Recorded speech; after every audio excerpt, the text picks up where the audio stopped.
1383 ခုနှစ်ဝါကောင်လပြည့်ကျော်3ရက်2011ခုနှစ်ဩဂုတ်လ18ရက်နေ့ညတွင်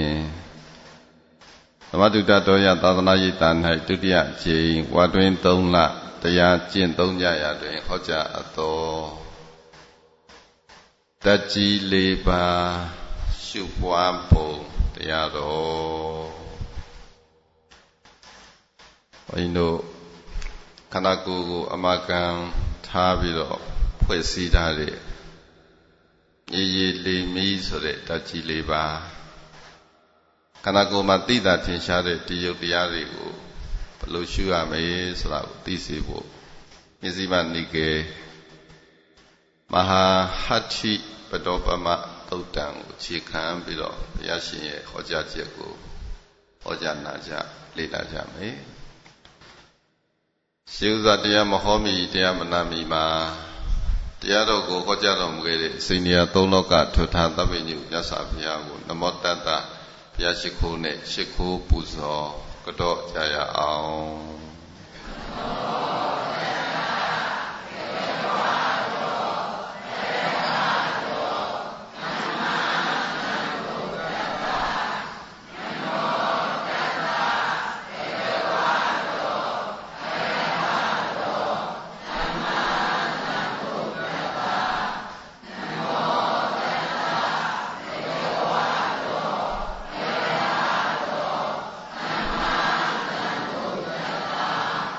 ရဟတောလူမင်းနတ်မင်းမြမမင်းတို့ဤဝစင်ကိုယောပူဇော်ထုကိုခန္တော်မူတိုက်ပါပေထသောရဟတော1500ကိလေသာမှာဝေကွာတော်မူတတ်ပါပေထသောအရဟတောစိတ်ကိုယ်ရာ၌ပင်မကောင်းမှုကိုပြုတော်မမူပြောတော်မမူကြံစည်တော်မမူတတ်ပါပေထသောအရဟတောကိလေသာမံသဘုံယံကိုအောင်တော်မူနိုင်တော်မူတတ်ပါပေထသောအရဟတောသန္တရာစေကံကွက်တို့ကိုပေဖြက်ခုတ်ထွင်သုတ်သင်တော်မူတတ်ပါပေထသောသမ္မာသမ္ဗုဒ္ဓတ္တမဖောက်မပြန်တရားမှန်ကိုဆရာမကူတရားဘုဉာဏ်ဖြင့်ထိုတွင်၍သိမြင်တော်မူတတ်ပါပေထသောတတ္တဗကဝတောဣတရိယဓမ္မယတ္တတိရိကာမပယတ္တမိဘုံ6ဒီနှင့်ပြည့်စုံတော်မူသောထိုမြတ်စွာဘုရားအားနမောနမမိရှိခိုးပါ၏ရှင်ဘုရားနမောနမမိကိုယ်နှုတ်နှလုံးသုံးပါးပြောင်းပြော့မန်ကိုလျော့၍ကရော့ယူကျိုးလက်စုံမိုးကရှိခိုးပါ၏ရှင်ဘုရားအလုံးဘုရားရှင်ကိုရှိခိုးပူဇော်ပါတတ်ကြီး၄ပါးရှုပွားပုံလို့ ယုတ်တရားများကိုရှုမှတ်တဲ့ချိန်ခါမှာပထဝီအာဘောတေဇောဝါယောမြေဓာတ်လေဓာတ်ရေဓာတ်မိဓာတ်တို့ဒီလမိဓာတ်ကြီး၄ပါးကိုဘယ်လိုရှုရမလဲဆိုတာကိုရှင်သာရိပုတ္တရာကိုရောမြတ်ယဟန်တော်များကိုရှင်းလင်းဟောကြားခဲ့တဲ့တရားဒေသနာပါအဲလိုယုတ်တရားနဲ့နတ်တရားလို့ရှုခံတရားနှမျိုးမှာယုတ်ကိုရှုတဲ့ချိန်ယုတ်တရားရှုတော့မယ်ဆိုရင်ခန္ဓာကိုယ်မှာတိတံထင်ရှားတဲ့ဓာတ်၄ပါးကိုနားလည်ထားမယ်ပေါ့အဲ့ဒီဓာတ်၄ပါးကိုတစ်ခုချင်းတစ်ခုချင်းစီကိုရှင်သာရိပုတ္တရာယဟန်တော်တွေကိုရှင်းပြတယ်ငါရှင်တို့တဲ့ဓာတ်ကြီး၄ပါးတို့မှာပထဝီဓာတ်လို့ခေါ်တဲ့မြေဓာတ်တည်အတွင်းမြေဓာတ်နဲ့အပြင်မြေဓာတ်လို့နှမျိုးရှိတယ်နော်ပထဝီဓာတ်တည်ပဟိဓာတ်နဲ့ပစ္စဒကိုယ်ထဲမှာရှိနေတဲ့မြေဓာတ်ရဲ့ပြင်ပမှာခန္ဓာကိုယ်ရဲ့ပြင်ဘက်ပေါ့ဒီလောကမှာဥမာဖြစ်ဘုန်းကြီးတို့ခုတွေ့နေမြင်နေရတဲ့မြေကြီးအစရှိတဲ့မြေဓာတ်တွေပေါ့ဒါအပြင်ဘက်မှာရှိတာကိုယ်တွင်းမြေဓာတ်နဲ့ခန္ဓာကိုယ်ပြင်ဘက်ကမြေဓာတ်ရဲ့လို့နှမျိုးရှိတယ်တဲ့ကိုယ်ခန္ဓာကိုယ်အကြောင်းပြုပြီးတော့ခန္ဓာကိုယ်တွင်းမှာအတွင်းမြေဓာတ်ဆိုတာခက်မှာကြမ်းတမ်းမှုကိုဆိုလိုတယ်လို့ယဟန်တိတိကိုဘု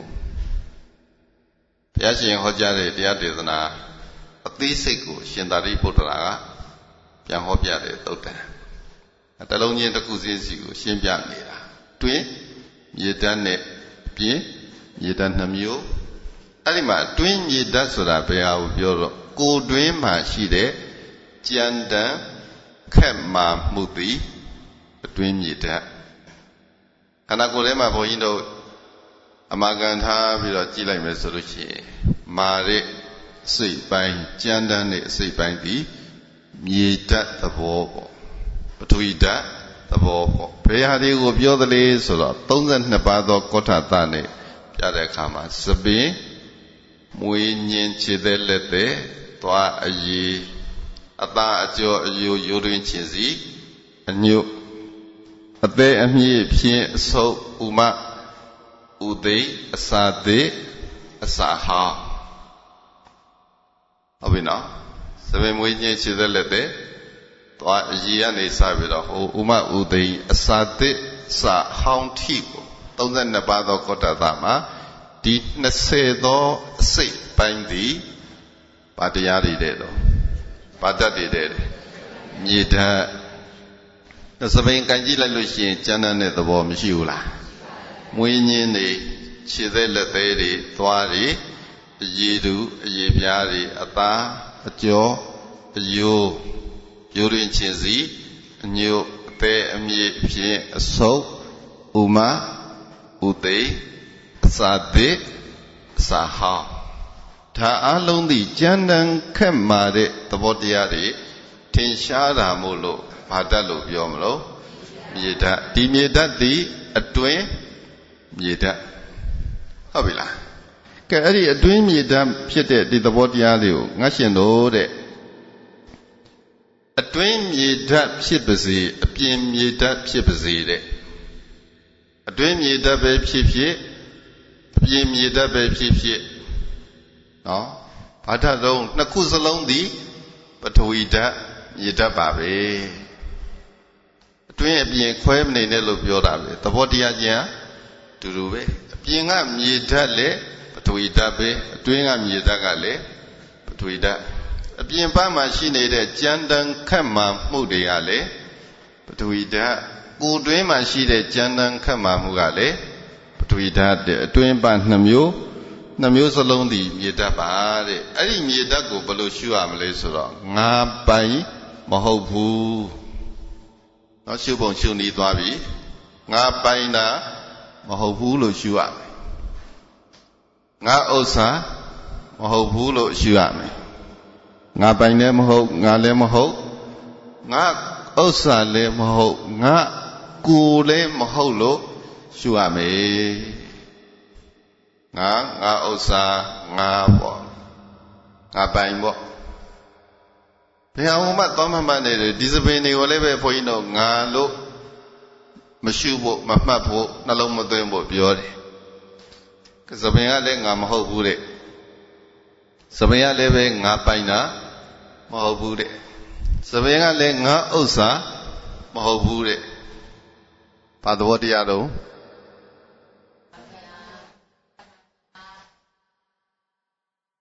tâm nụ nào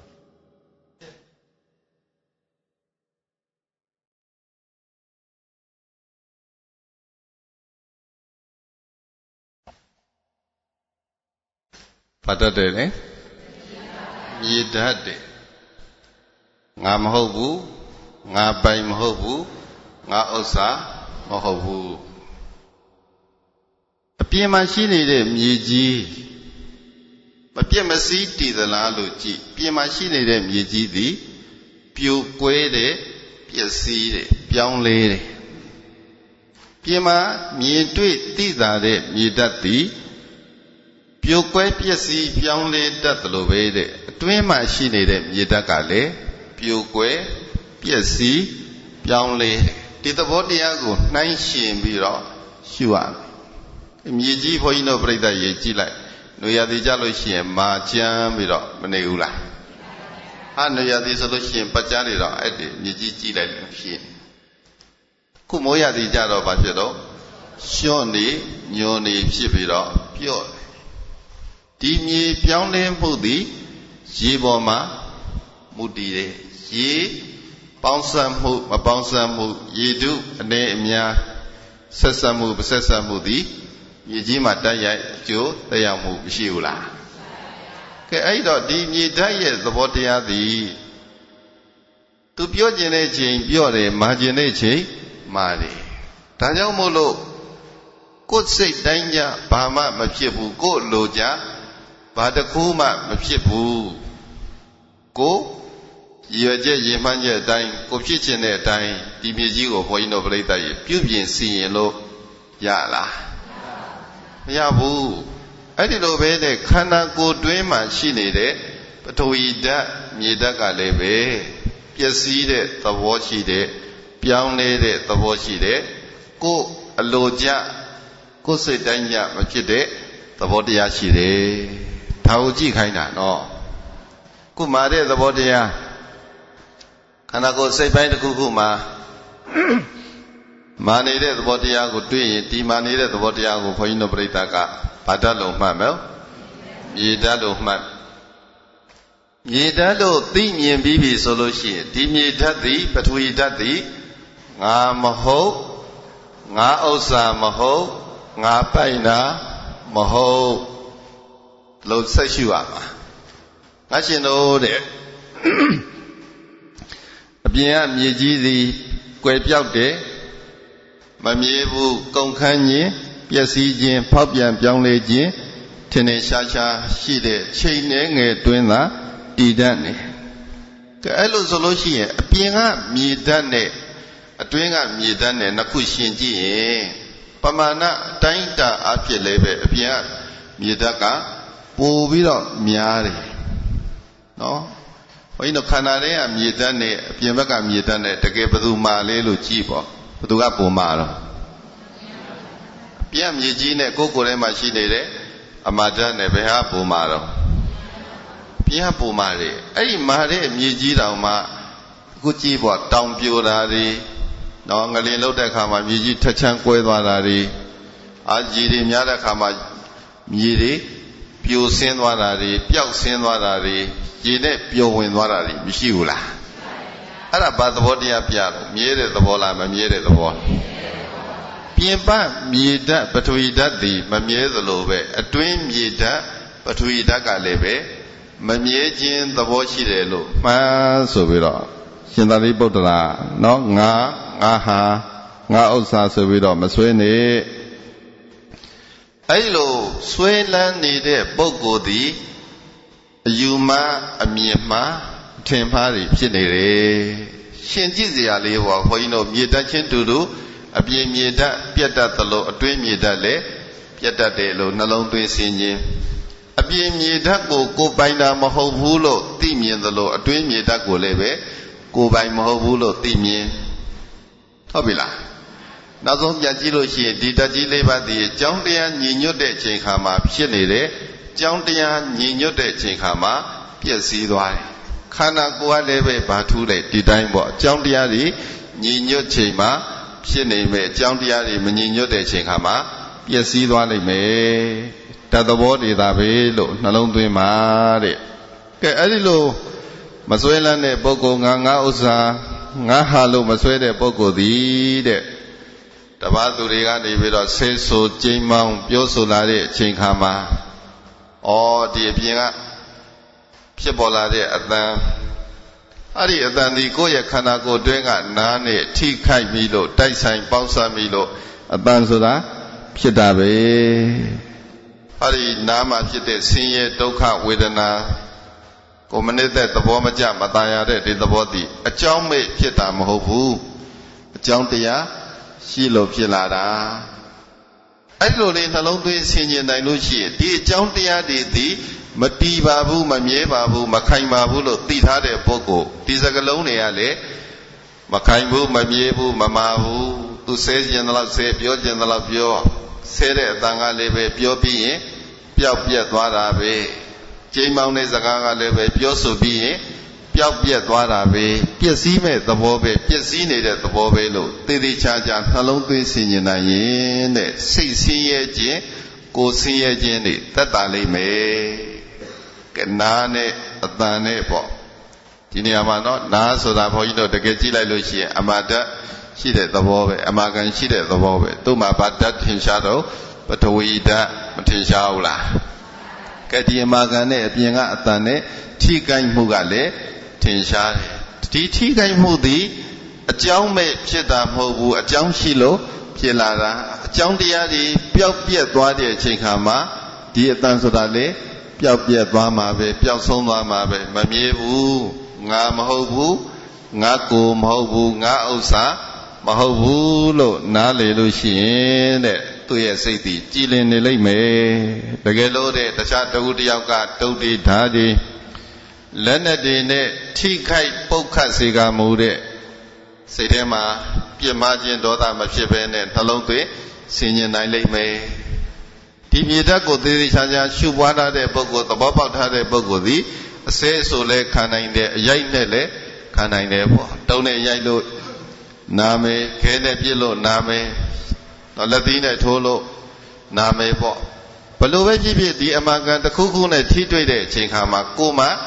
ဖြစ်လာတဲ့ဆင်းရဲဒုက္ခဝေဒနာတွေကိုခံစားတဲ့အချိန်ခါမှာငါမဟုတ်ဘူးငါကိုမဟုတ်ဘူးငါဟာမဟုတ်ဘူးလို့နှလုံးသွင်းဆင်ခြင်ပြီးတော့လစ်လျူရှုနေနိုင်လိမ့်မယ်ဘုရားကုံတရားကုံသံဃာကုံနှလုံးသွင်းပြီးတော့နေနိုင်လိမ့်မယ်ဆိုရင်တဲ့မြတ်စွာဘုရားရဲ့အဆုံးအမကိုလိုက်နာရာရောက်ပါလိမ့်မယ်ဒီတရားရှုမှတ်ခြင်းအဖြစ်ရရှိလာတဲ့အကျိုးပေါ့တကယ်သာဘုန်းကြီးတို့ငါမဟုတ်ငါဟာမဟုတ်ငါကိုမဟုတ်လို့သာနားလည်ထားလို့ရှိရင်ပြဿနာတွေကတော်တော်ကြီးကိုငြိမ်းသွားပြီပေါ့ကဲအခုဘာဖြစ်နေတော့ငါဆိုတာကြီးရှိနေလို့ငါဟာဆိုတာရှိနေလို့ငါဥစ္စာဆိုတာစွဲနေလို့အဲ့လိုမစွဲနေတဲ့ဘာရှိတော့အတွင်းမြေဓာတ်နဲ့အပြင်မြေဓာတ်ပဲရှိတယ်မြေဓာတ်ကလည်းပဲအတွင်းနဲ့အပြင်နောက်တစ်ခါဘုန်းကြီးတို့ရေဓာတ်ကိုကြည့်လိုက်လို့ရှိရင်လည်းငါရှင်တို့တဲ့ဒီလောကမှာရေဓာတ်ဆိုတာကလည်းအတွင်းရေဓာတ်နဲ့အပြင်ရေဓာတ်လို့နှစ်မျိုးသာလျှင်ရှိပါလေကိုယ်တွင်မှာဖြစ်ပေါ်နေတဲ့ရေဓာတ်သဘောရဲ့ပြင်ပမှာရှိနေတဲ့ရေဓာတ်သဘောရဲ့ဒီနှစ်ခုစလုံးသည်ယုတ်တရားပါပဲနှစ်ခုစလုံးပါတရားကဲအပြင်ကရေလည်းပဲရေပါပဲပေါ့အတွင်းကရေလည်းပဲရေပါပဲခန္ဓာကိုယ်တွင်းမှာရေဓာတ်ရှိတဲ့အင်္ဂါစိတ်ပိုင်းတွေကဘာတွေလဲဆိုတော့သဲကြည်သလိပ်ပြည်သွေးချွေးအစီကဲမျက်ရည်စီကြည်တတွေနှက်အစီ ကျင်ငယ်ကဲကိုပါပြန်ကြည့်လိုက်ဘုန်းကြီးတို့လူတိုင်းမှာရှိနေတဲ့သီးကြည်တဲ့သီးကြည်မှာဗာဒများတော့ရေဓာတ်များတယ်ပြီးတော့တလိပ်တဲ့တလိပ်ကလည်းဗာဒတော့ပြီးတဲ့သွေးတဲ့ချွေးတဲ့စီခဲတဲ့မျက်ရည်စီကြီးတတွေနှက်အစေးကျင်ငယ်အဲ့ဒီစိတ်အပိုင်းတွေဒီဘာဓာတ်လို့ဘုန်းကြီးတို့ပြိဿရဲ့တတ်မှတ်မလို့ရေဓာတ်စောစောကပြောတဲ့သဘင်ကနေပြီးတော့နော်အစာတိစာဟောင်းထီရပါတော့မြေဓာတ်အခုကြံတဲ့သေจิตတလိပ်ပြည်သေးချွေစီကဲမျက်ရည်စီကြီးတွေနှက်အစေးကျင်ငယ်ကရေဓာတ်ပါအဲ့ဒါကအတွင်းရေဓာတ်ကိုယ်ပေါ်မှာချွေးတွေစီးကြနေပြီဆိုလို့ရှိရင်ဘုန်းကြီးတို့ဘာဓာတ်ကိုမြင်ရမှာရေဓာတ်မြင်ရမှာအထုံရင်လည်းတရားအထုံရင်လည်းယောဂီတွေပါဇက်ထဲမှာဇတွေးတွေပြည့်လာဇတွေးထွေးကျင်လိုက်တာပါဇက်ထဲမှာဇတွေးတွေရှိနေတယ်ဆိုလို့ရှိရင်ဘာဓာတ်တော့ရေဓာတ်ပဲချောင်းရလိုက်တဲ့အခါမှာတလိပ်တွေထွက်လာတယ်ဘာဓာတ်တော့ဘယ်မှာရှိနေတဲ့ရေဓာတ်တော့ကိုယ်တွင်းမှာရှိတဲ့အစ္ဆဒရေဓာတ်အခုအပြင်မှာမိုးတွေရွာချနေတာပြင်ပရေဓာတ်ပေါ့ကတွင်းထဲမှာရှိတဲ့ရေဝေစီတွင်းအောက်မှာကြည့်လိုက်လို့ရှိရင်ဟိုပိန်200 300 400 500မှာလည်းရေမရှိဘူးလားကဲအခုချောင်းတွေမြောင်းတွေကန်တွေမှာလည်းမြစ်တွေချောင်းတွေမှာပင်တွေထဲမှာလည်းရေမရှိဘူးလားကဲအဲ့ဒါကပြင်ပမှာရှိတဲ့ရေဓာတ်တဲ့ဒီရေဓာတ်ကိုလည်းငါပိုင်မဟုတ်ငါမဟုတ်ငါကိုမဟုတ်လို့နှလုံးသွင်းနေရမယ်၃မျိုးပဲနော်၃မျိုးပဲနှလုံးသွင်းငါပိုင်တာမဟုတ်ဘူးငါပိုင်မဟုတ်ငါမဟုတ်ငါကိုမဟုတ်ဘူးဘယ်တတ်တယ်တော့ကိုပိုင်တယ်လို့ပြောလို့မရဘူးခန္ဓာကိုယ်မှာဘုန်းကြီးတို့လူတယောက်ကိုသေသေးချာချာကြည့်ရင်32ပါးသောကောဋ္ဌာအင်္ဂါစိတ်ပိုင်းဘယ်နှခု32ခုပဲရှိတယ်ဒီ32ခုတစုစီတစုစီတပုံစီတပုံစီပုံလိုက်လို့ရှိရင်ငါဆိုတာရှားလို့တွေ့သေးလား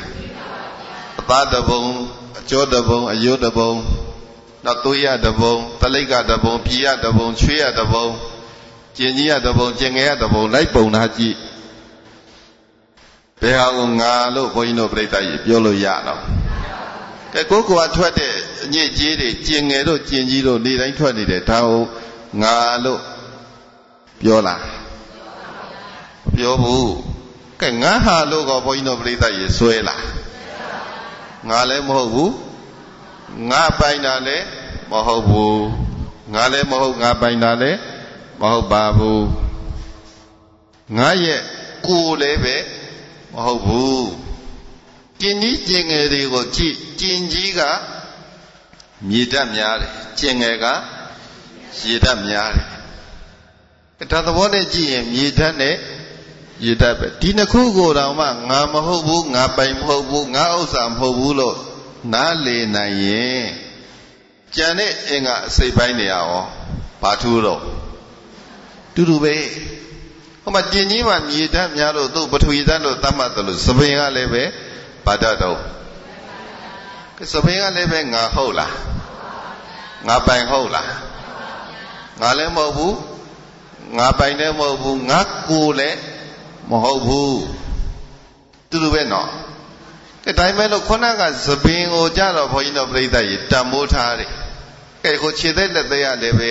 တကယ်ပြောမယ်ဆိုလို့ရှိရင်ဘာဓာတ်တော့မြေဓာတ်ပဲအဲ့ဒါကတော့ငါဟုတ်လားငါပိုင်ဟုတ်လားငါလည်းမဟုတ်ဘူးငါပိုင်လည်းမဟုတ်ဘူးငါဥစ္စာလည်းမဟုတ်ဘူးနော်တူတူပဲနှလုံးသွင်းနိုင်လို့ရှိရင်သဘောတရားချင်းကိုတူတူပဲလို့ရှုမြင်နိုင်ရင်အဲ့ဒီတော့မှဓာတ်၄ပါးကိုတသားတည်းမြင်တယ်လို့ပြောမယ်မဟုတ်လို့ရှိရင်ဒီခေါင်းဥကောင်းပိုင်းကမြတ်တယ်ခြေတော်ပိုင်းကယုံညံ့တယ်ပေါ့ဘယ်အင်္ဂါစိတ်ပိုင်းတွေကမြတ်တယ်ဘယ်အင်္ဂါစိတ်ပိုင်းတွေကမမြတ်ဘူးခန္ဓာကိုယ်ရဲ့အထက်ပိုင်းကမြတ်တယ်ခန္ဓာကိုယ်ရဲ့အောက်ပိုင်းကမမြတ်ဘူးခွဲနေစရာလိုသေးလားတူတူပဲနော်ခဲမှကြမ်းတမ်းမှုသည်ဘာတတ်တော့မြေဓာတ် ခမ်းမှကျမ်းသာမှုသည်ရေဓာတ်လို့ပြောသလိုစောစောကရေဓာတ်သည်လည်းပဲဘာရှိတော့အတွင်းရေဓာတ်နဲ့ပြင်ရေဓာတ်လို့ပဲရှိတယ်အဲ့ဒီအပြင်းရေဓာတ်ကလည်းပဲရေပဲတဲ့အပြင်ရေဓာတ်ကလည်းပဲရေပါပဲငါပိုင်မဟုတ်ငါမဟုတ်ငါရဲ့ဥစ္စာမဟုတ်လို့အမှန်တိုင်းပညာနဲ့ရှုမြင်ရမယ်အမှန်တိုင်းဘာနဲ့မြင်ရမယ်ပညာနဲ့ရှုမြင်ရမယ်ရှုနေတဲ့ပုဂ္ဂိုလ်ဒီတိုင်းရှုကျင်ရရှုနေရတာမဟုတ်ဘူးဒီတသဘောတွေအင်္ဂါစိတ်ပိုင်းတွေမှာရုပ်လို့ကြည့်လိုက်လို့ရှိရင်ဒါတွေကပါနေပြီးသားပဲဒီပေါ်မှာတက်မဲ့မှုဆွဲလန်းမှုတာယာချစ်ခင်နှစ်သက်မှုတွေပါလာတဲ့ခါကျတော့ဘုန်းကြီးတို့တရားပြောက်သွားတယ်တက်မဲ့မှုနှစ်သက်မှုချစ်ခင်ဆွဲလန်းမှုတွေကိုပေဖြောက်လိုက်တဲ့ခါကျတော့တရားဖြစ်လာတယ်ဒါပဲကိုယ်အညီကျင့်ကြီးကျင့်ငယ်ကိုဘယ်သူမှကိုယ်ပိုင်လို့မသတ်မှတ်ဘူးနော်ဟာဒါငါပဲဆိုပြီးတော့သဘောမထားဘူးငါပိုင်လို့မမှတ်ယူဘူးငါဥစ္စာလို့သိမ့်ပိုက်မထားဘူးကဲဒီလိုပဲဒီခန္ဓာကိုယ်မှာတခြားမြည်တတ်တွေကလည်းပဲဒီသဘောတိုင်းပါပဲလို့ဘုန်းကြီးတို့ပြိဿရဲ့သဘောပေါက်လက်ခံနိုင်လို့ရှိရင်အဲ့ဒါတော်တော်ကြီးတရားရဖို့နီးသွားပြီကဲတလို့မမြင်နိုင်ဘူးနော်မြင်နိုင်လားမမြင်နိုင်ဘူးဖြစ်နေတဲ့ရုပ်ကိုရှုဆိုတဲ့နေရာမှာခုနကဓာတ်ကြီးလေးပါးကိုရှုခိုင်းတာသည်တဘာဝသဘောတရားတွေကိုနားလည်ဖို့ရှင်သာရိပုတ္တရာကိုယ်တော်မြတ်ကဒီယံသစ်တွေကိုဘာပြောလို့ဆိုတော့ငါရှင်တို့တဲ့တခါတရံမှာအပြင်းရေတာပျက်စီးသဖြင့်မြို့ရွာတွေလည်းမျောပါသွားတယ်ကဲအခုအမြင်ပဲပေါ့ခုရေတွေမြုပ်နေတာတို့ရေတွေမျောသွားတာတို့ဘာတတ်ကြောင့်ရေဓာတ်ကြောင့်ပြင်ပရှိတဲ့ရေဓာတ်ကြောင့်လေဒုက္ခရောက်တယ်တခါတရံမှာမဟာသမုဒ္ဒရာတွင်မှာတဲ့မြောင်များစွာသောရေတွေခန်းချောက်ကုန်နေတခါတရံမှာထန်း90မြရေတွေမြင့်တက်လာတယ်ကဲဖြစ်တာပဲသမုဒ္ဒရာရေခန်းတဲ့အချိန်6တဲ့အချိန်ရှိသလိုနောက်တခါတလေကြာလို့ရှိရင်လိုင်းတဘိုးတွေတက်လာပြီးတော့ပေ50တရားမြန်မာဟိုမှာဆူနာမီလိုင်းတို့ဘာလို့လို့မျိုးဖြစ်တာမျိုးလည်းမရှိဘူးလားအဲ့ဒါဘာဓာတ်တော့အပြင်းရေဓာတ်အပြင်းရေဓာတ်ကလည်းပဲဖောက်ပြန်ပျက်စီးတတ်တယ်ဘာသဘောရှိတော့ဖောက်ပြန်ပျက်စီးတတ်တယ်ပြောင်းလဲတတ်တယ်ဒုက္ခပေးတတ်တယ်ကဲအတွင်းရေဓာတ်ကောဘုန်းကြီးတို့ပြိဿရေဒီတိုင်းပဲပေါ့သူလည်းပဲဖောက်ပြန်ပျက်စီးတတ်တယ်ပြောင်းလဲတတ်တယ်ဒုက္ခပေးတတ်တယ်ဒုက္ခမပေးဘူးလားကဲဘုန်းကြီးဟိုမှာပေါ့စီဆရာတော်ကြီးဈေးဥမှာသွားကြည့်တလိပ်တွေပိတ်နေလို့တဲ့ချွဲတွေပိတ်နေလို့ဆိုပြီးတော့စုတ်ထုတ်ယူရတယ်နောက်ဆက်နဲ့မချိမဆမယ်ဆရာတော်မှာသက်မရှူနိုင်ဘူးအောက်ဆီဂျင်နဲ့တန်ထား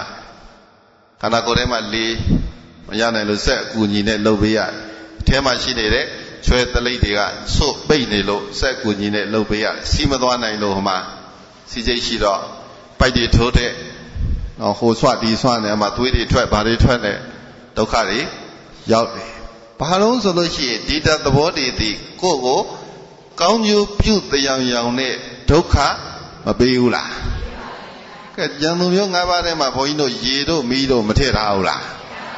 ကဲအပြင်ကရေမီးတွေကဒုက္ခပေးမပေးတော့မသိဘူးအတွင်းမှာရှိတဲ့ဒီပထဝီတေဇောအာဘောဝါယောတွေကတော့ဒုက္ခပေးတာ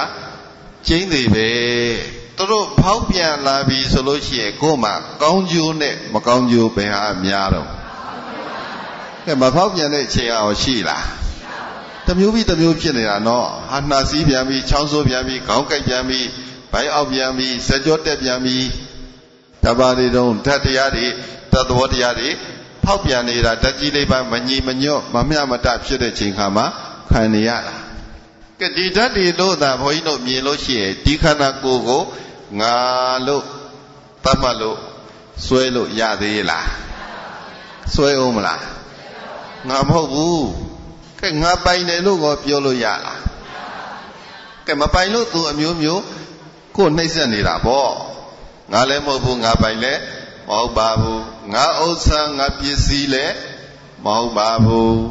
အကြောင်းတရားတွေတိုက်ဆိုင်ညီညွတ်တဲ့အချိန်ကမှဖြစ်လာတဲ့အကြောင်းတရားတွေတိုက်ဆိုင်ညီညွတ်ရင်ချုပ်ပြောက်ပျက်စီးတယ်ကဲတဲ့တခါတလေကြားလို့ရှိရင်တဲ့ရေတွေရှားပါလို့တဲ့လက်တစ်စစ်လောက်ရေတောင်မှရ ခက်ခဲတယ်ပေါ့ရေတွေငတ်ကြတယ်ရေတွေပြတ်လက်ကြတယ်ဆိုတာဖြစ်တယ်တဲ့ဒါဟာအပြင်ရေဓာတ်ရဲ့မမြဲခြင်းကုန်ခန်းပျက်စီးခြင်းဖောက်ပြန်ပြောင်းလဲခြင်းပဲ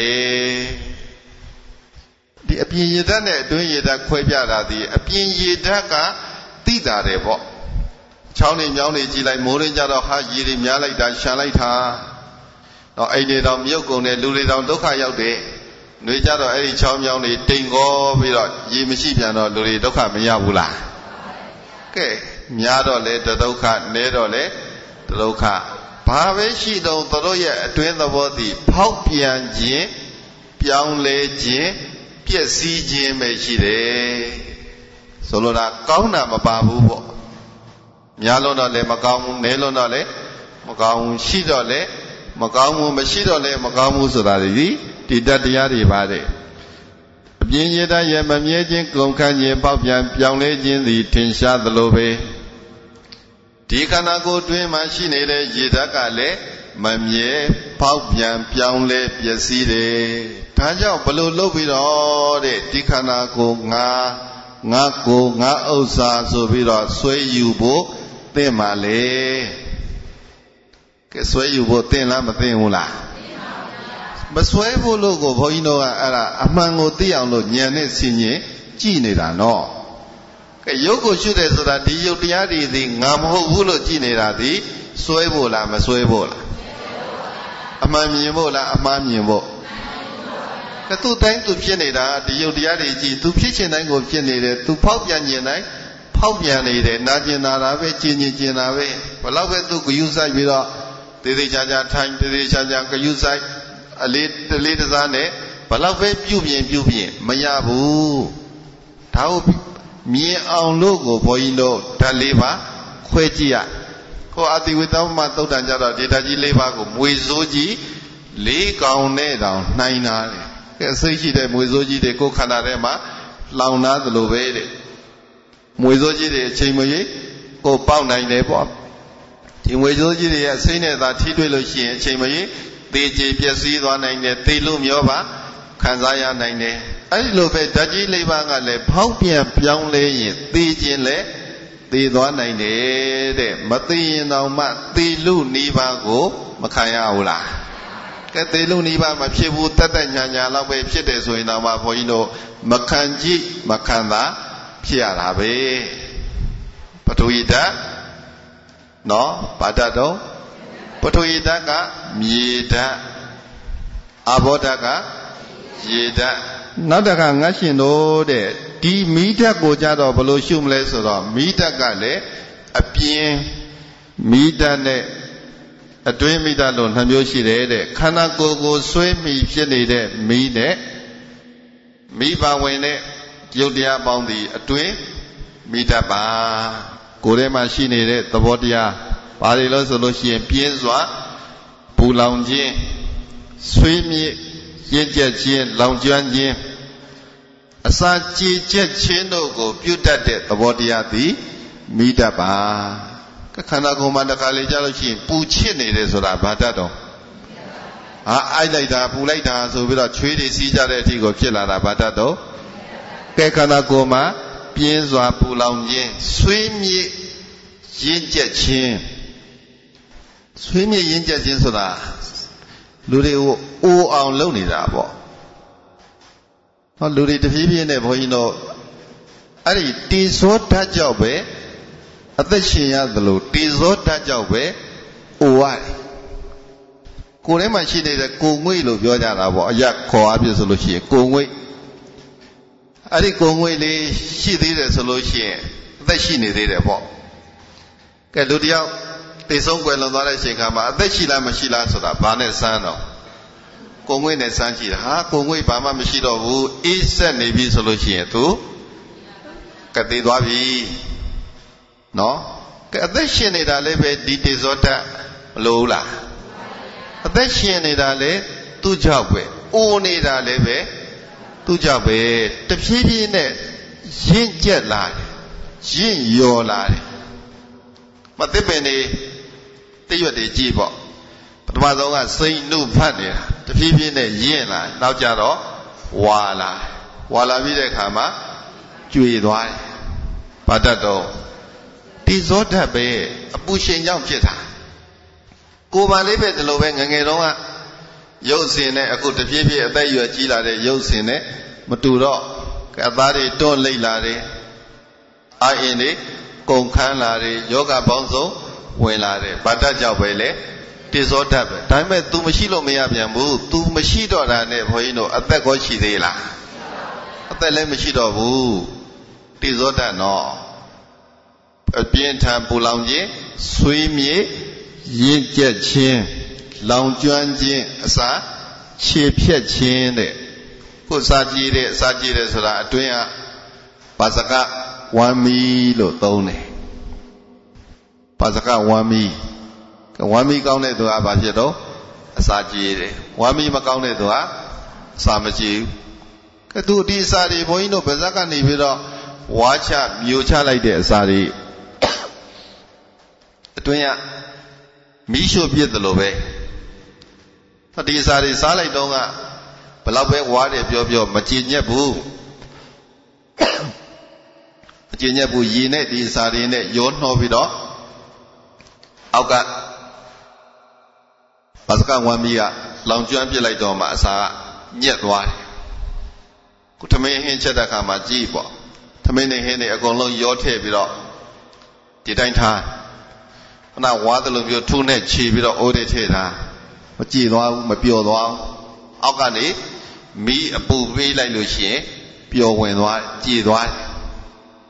ဒါကြောင့်ဘုန်းကြီးတို့စားတော့ကတစ်မျိုးမစင်ဖြစ်နဲ့ပြန်ထွက်လာတဲ့အခါကျတော့တစ်မျိုးဖြစ်သွားတယ်ဆိုတာဘု து ကြောင့်လေလို့ကြည်ပါစကဝမ်းမီကြောင့်အဲ့ပါစကဝမ်းမီမကောင်းလို့ရှိရင်ဝမ်းလျှောတာတွေဝမ်းပြတ်တာတွေဖြစ်တယ်အစာမကြည်တာတွေလေပွားတာတွေဖြစ်တယ်ပါစကဝမ်းမီကောင်းနေလို့ရှိရင်အထုပ်အသွင်းမှန်နေလို့ရှိရင်အဲ့ဒါကကျန်းမာနေတယ်ပေါ့ဒါအစာချေဖြစ်ပေးတဲ့တိဇောဓာတ်လောင်ကျွမ်းပေးတဲ့တိဇောဓာတ်ဆွေးမြေ့ရင့်ကြအောင်လုပ်တဲ့တိဇောဓာတ်ပြင်းထန်ပူလောင်တဲ့တိဇောဓာတ်ဒါကိုယ်တွင်းမှာရှိနေတဲ့တိဇောဓာတ်တဲ့ကိုယ်တွင်းမှာအပူဓာတ်အပူရှိန်ရှိသလိုပဲပြင်ပမှာလည်းပဲအပူရှိန်ပူဓာတ်ဆိုတာမရှိဘူးလားအတွင်းမိဓာတ်တိ၎င်းပြင်မိဓာတ်တိ၎င်းနဲ့ငါရှင်တို့မိသာလျင်ဖြစ်တယ်ထိုမိဓာတ်ကိုငါမဟုတ်ငါပိုင်မဟုတ်ငါရဲ့ကိုမဟုတ်ဘူး၍ဟုတ်တိုင်းမှန်စွာပညာနဲ့ရှုမြင်နေရမယ်အတွင်းတေဇောဖြစ်ပါစေအပြင်တေဇောဖြစ်ပါစေနှစ်ခုစလုံးသည်တေဇောတတ်ပါတေဇောမိဓာတ်ကိုငါမဟုတ်ဘူးငါပိုင်မဟုတ်ဘူးငါကိုမဟုတ်ဘူးရဲ့လို့ပညာနဲ့ရှုမြင်ရမယ်ဟုတ်တိုင်းမှန်စွာသိမြင်အောင်ပညာနဲ့ရှုမြင်ရမယ်အဲ့လိုရှုမြင်မယ်ဆိုလို့ရှိရင်တဲ့ဒီခန္ဓာကိုယ်ပေါ်မှာညီးငွေလာတဲ့တက်မဲ့ခြင်းတွေကင်းလာတယ်ဒီခန္ဓာကိုယ်ပေါ်မှာတက်မဲ့မှုမရှိဘူးပထဝီဓာတ်အာဘောဓာတ်တေဇောဓာတ်ဝါယောဓာတ်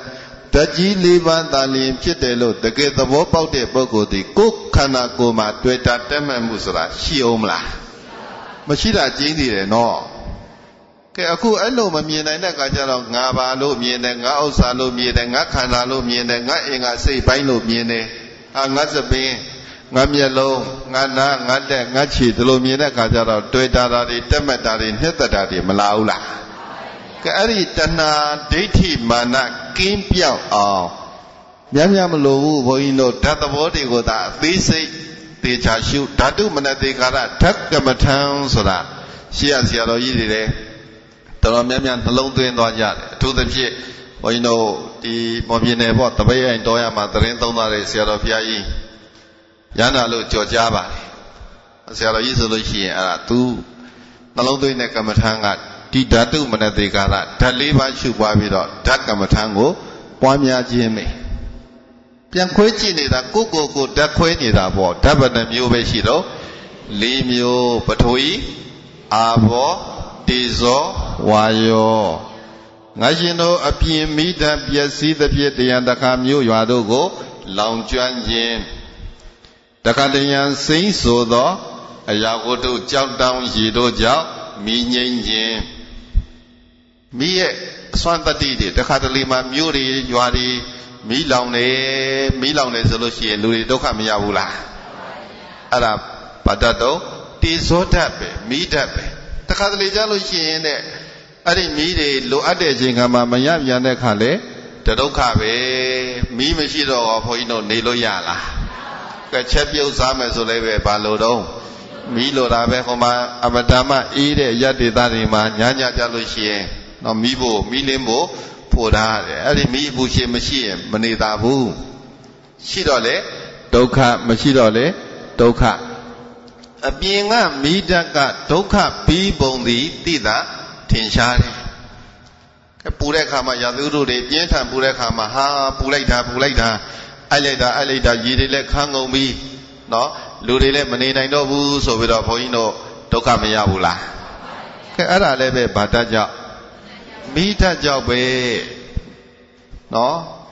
ဒီလိုပျက်စီးခြင်းတွေကိုတွေ့မြင်နေရပါတယ်အပြင်မိတတ်သည်လည်းပဲငါမဟုတ်ပါဘူးငါပိုင်မဟုတ်ပါဘူးငါကိုငါဥစ္စာမဟုတ်ပါဘူးဒီတိုင်းပဲခန္ဓာကိုယ်ထဲမှာရှိနေတဲ့မိတတ်ကိုလည်းနှလုံးသွင်းရှုမြင်ရမယ်ကဲခန္ဓာကိုယ်ထဲမှာအပူဓာတ်တွေတစ်ခါလေးများတဲ့ခါကျတော့ဟာအဖျားတွေတက်တဲ့ပါတယ်ညာတွေနော်အပူရှင်တွေများတယ်ဆိုတာမျိုးတွေဘုန်းကြီးတို့မဖြစ်ဘူးလားတခါလေကြတော့လည်းပဲကားခြေတွေလက်ဖြီးပြလက်ဖြားတွေအေးတဲ့ခါအပူဓာတ်ကမရှိတော့နေမကောင်းဖြစ်ပြန်တယ်ဒီဓာတ်တွေမညီမျှတာနဲ့အမျှမညီမျှတိုင်းမှာဖောက်ပြန်ခြင်းပြောင်းလဲခြင်းတွေဒုက္ခဖြစ်ခြင်းတွေသိတာထင်ရှားနေတော့ကိုယ်ထဲမှာရှိနေတဲ့မိတတ်ကိုလည်းငါမဟုတ်ငါပိုင်မဟုတ်ငါဥစ္စာမဟုတ်ရေလေရှုမှတ်နှလုံးသွင်းဆင်ခြင်ရမယ်ဟုတ်တိုင်းမှသာတွေ့မြင်အောင်ပညာနဲ့နှလုံးသွင်းဆင်ခြင်နေရမယ်နောက်တစ်မျိုးဘုန်းကြီးတို့ဗာတတ်ကြံသေးတော့လေဓာတ်ကြံပါသေးတယ်တဲ့အတွင်းလေဓာတ်နဲ့အပြင်လေဓာတ်နှစ်မျိုးလို့ရှင်သာရိပုတ္တကိုရောမြတ်ညာနေကိုရှင်းပြအရှင်တို့တဲ့လေဓာတ်ကလည်းဝါယောလေဓာတ်သည်လည်းပဲအပြင်လေဓာတ်အတွင်းလေဓာတ်လို့နှစ်မျိုးရှိပြန်တယ်ခန္ဓာကိုယ်မှာဆွဲမိပြီးတော့ဖြစ်တဲ့လေနဲ့လေပါဝင်ဆွဲယူအပ်တဲ့ယုတ်တရားပေါင်းသည်တဲ့တွင်းလေဓာတ်ဖြစ်တယ်ကဲအထက်ကိုဆန်တဲ့လေအောက်ကိုစုံတဲ့လေဝမ်းပိုက်ထဲမှာရှိနေတဲ့လေဥတွင်းမှာရှိတဲ့လေအင်္ဂါကြီးငယ်ကိုအစဉ်လျှောက်တဲ့လေဝင်သက်လေထွက်သက်လေကိုယ်မှာပတ်သက်နေတဲ့လေတွေဘုန်းကြီးတို့ကိုယ်မှာရှိနေတဲ့လေတွေသည်ဒါတွေပဲရှိတယ်နော်အောက်စုံတဲ့လေထက်ဆန်တဲ့လေမရှိဘူးလားကဲဝမ်းပိုက်ထဲမှာတခါလေကြားလို့ရှိရင်စားတဲ့အခါတကွီးကွီးနဲ့မြည်တယ်အဲ့ဒါပိုက်ထဲမှာရှိနေတဲ့လေပါဥတွင်းမှာရှိနေတဲ့လေဥထဲမှာလေမရှိရင်လည်းမရဘူးဥထဲမှာရှိနေတဲ့လေကဘုန်းကြီးတို့ဒီစားတော့ဝါမြူလိုက်တဲ့အစာတွေဥလမ်းကြောင်းတစ်လျှောက်နော်တရွေ့ရွေ့နဲ့လိုရရအောင်တွန်းပို့ပေးနေတာဥထဲမှာရှိတဲ့လေပေါ့အင်္ဂါကြီးငယ်ကိုရှောက်သွားနေတဲ့လေအစဉ်ရှောက်နေတဲ့လေဆိုတာဒီလက်တွေခြေတွေကိုလက်ပြားခြေပြားတိရအောင်ဗာနဲ့လှုပ်ရှားနေတာတော့လေဓာတ်ပဲတဲ့ဒီလေကြောင့်ပြည့်နေတာဒီလေကြောင့်လှုပ်လို့ရတာပေါ့အဲ့ဒါကြောင့်ဗမာစကားမှာရှိတဲ့လေဖြတ်တယ်ဆိုလို့ရှိရင်အဲ့လိုလက်တွေခြေတွေလှုပ်လို့မရတော့ဘာပြတ်သွားတာအဲ့လေပြတ်သွားတာအဲ့နေရာကိုလေမရောက်တော့တာပဲနော်အခုလက်လှုပ်ခြေလှုပ်ခေါင်းလှုပ်ကိုယ်လှုပ်လှုပ်နိုင်တာဘာတတ်ကြောင့်အတွင်းမှာရှိနေတဲ့လေဓာတ်ပေါ့နောက်ဆုံးဝင်သက်ထက်သက်ဝင်လေထွက်လေအမြဲတမ်းရှုသွင်းနေတဲ့လေရှုထုတ်နေတဲ့လေဒါအတွင်းအစ္ဆတဖြစ်တဲ့ဝါယောလေဓာတ်ကဲအပြင်ပါမှာလည်းပဲဘုန်းကြီးတို့လေဓာတ်သဘောမရှိဘူးလားအဲလေဓာတ်တွေကြီးစိုးလွှမ်းမိုးတဲ့ခြင်းကမှမုန်တိုင်းတိုက်တယ်တို့နော်လေပြင်းတိုက်တယ်တို့လေပွေတိုက်တယ်တို့ဒါတွေမဖြစ်ဘူးလားကဲသူတို့လေပြင်းတိုက်တယ်မုန်တိုင်းတိုက်တယ်လေပွေတိုက်တယ်ဆိုလို့ရှိရင်ဒုက္ခတွေရောက်ကြတာပဲတဲ့မရှိပြန်ရင်လည်းပဲဟာလေမရှိလို့အသက်ရှူမဝပြန်ဘူးလေမတိုက်လို့နေရခက်တယ်ပူတယ်အိုက်တယ်ဆိုပြီးတော့အတင်းကိုရက်နဲ့ခတ်ရတာတို့ပံကဖွင့်ရတာတို့မလုပ်ရဘူးလားနောက်ဆုံးပြန်ကြည့်တော့ဒုက္ခပေးတာပဲတမျိုးမဟုတ်တမျိုးဒုက္ခပေးနေတဲ့ဓာတ်သဘာဝတွေတဲ့အဲ့ဒါကိုငါပိုင်မဟုတ်ငါဥစ္စာမဟုတ်ငါကိုမဟုတ်လို့ရှုမှတ်သုံးသပ်နေရမယ်အမှန်တိုင်းမြင်အောင်ပညာနဲ့ကြည့်ရမယ်ဘာနဲ့ကြည့်ရမှာအပြင်လေတာပျက်စီးသဖြင့်တခါတရံမြို့ရွာတွေလွင်ပါသွားခြင်းနွေရာသီမှာရက်တောင်တစ်ပြက်ပြက်ခတ်နေရခြင်းတို့ဖြစ်နေပါတယ် အဲ့လိုဖြစ်နေတဲ့လေဓာတ်ဒီပင်လျင်မမြဲခြင်းကုန်ခန်းခြင်းပေါက်ပြန်ပြောင်းလဲခြင်းတို့ရှိနေတယ်ဆိုရင်တိတိသာသာပြင်ပကဘုန်းကြီးတို့သဘာဝတိုင်းဖြစ်နေတဲ့လေတွေတောင်မှမမြဲဘူးပေါက်ပြန်တယ်ပြောင်းလဲတယ်ဆိုတာရှိရင်ဒီခန္ဓာကိုယ်တွင်းမှာရှိတဲ့လေဓာတ်ကလည်းပဲမမြဲခြင်းပြောင်းလဲခြင်းပေါက်ပြန်ခြင်းတွေမရှိဘူးလားကဲကိုယ်ရဲ့လေပေါက်ပြန်တာနဲ့ပြင်ပကလေပေါက်ပြန်တာနဲ့ဘယ်ဟာဆိုးတော့နော်အပြင်ကလေပေါက်ပြန်ပျက်စီးတာကကိုယ်နဲ့တိုက်ရိုက်ဆိုင်ကြမှာဆိုင်မယ်ဟာဟိုမြို့ဟိုရွာဟိုနိုင်ငံမှာလေပြင်းမုန်တိုင်းတွေကြလို့ဟာလူတွေသေလိုက်ကြတာလေတွေတိုက်လို့အိမ်တွေပြိုသွားပြီပျက်စီးကုန်ပြီတပင်တွေလည်းဗာဒီလဲနဲ့အကုန်လုံးပြီးကုန်ပြားကုန်နေပြင်မှာဖြစ်နေတာကိုယ်နဲ့တိုက်ရိုက်ဆိုင်ကြမှာဆိုင်ပါနော်ဒါပေမဲ့အတွင်းမှာဖြစ်နေတဲ့လေကတော့ကိုယ်နဲ့တိုက်ရိုက်မဆိုင်ဘူးလားအပိုက်တွေကလေမကောင်းလို့လေထိုးလို့လေအောက်လို့ဒုက္ခရောက်တာလေးရှိအာစာမကြီးလို့ဒုက္ခရောက်တာလေးရှိတယ်အသက်မရှူနိုင်လို့မရှူမဆိုင်နိုင်ဖြစ်နေလို့ဒုက္ခရောက်တာလေးရှိတယ်အင်္ဂါကြီးငယ်ကိုသွားနေတဲ့လေတွေမမြတ်တာလို့ထုံတာကျင်တာကြိုက်တာခဲနေတာဒီလည်းမရှိဘူးလားကဲအဲ့ဒါဒီလိုဖောက်ပြန်ပြောင်းလဲခြင်းမမြဲခြင်းဒုက္ခပေးခြင်းတွေရှိနေတဲ့အတွက်ကြောင့်မို့လို့ဘယ်လိုရှိရမှာလဲငါမဟုတ်ဘူးငါပိုင်မဟုတ်ပါဘူးငါရဲ့ဥစ္စာမဟုတ်ပါဘူးဒါလူလေးမြင်လိုက်လို့ရှိရင်ဒီလမ်းမြေးမျိုးကိုဘုန်းကြီးတို့ကြည့်ကိုမမထင်နေရှားရှားအမြဲတမ်းဒီလေးမျိုးမရှိဘူးလားကဲအသက်ရှူတဲ့အချိန်ခါမှာဝင်လေထွက်လေကထင်ရှားမယ်ပေါ့ကဲဒီလေဓာတ်ကိုရှုခြင်းဝါရောလေဓာတ်ရုပ်ပါရမတ်ပဲကဲကိုပေါ်မှာပုံနေအိုက်နေတဲ့အချိန်ခါမှာတေဇောဓာတ်ထင်ရှားမယ်ပေါ့ဟုတ်ပြီလားကဲညောင်းနေကိုက်နေထုံနေကျင်နေတဲ့အချိန်ခါမှာပထဝီဓာတ်ထင်ရှားမယ်ပေါ့ပထဝီအာဘောတေဇောဝါရောထင်ရှားဟုတ်လားအာချွေတီတီကြနေတယ်နော်ပိမန်းနေတယ်တက်ရှုမဝဘူးဘလို့ပဲဖြစ်နေ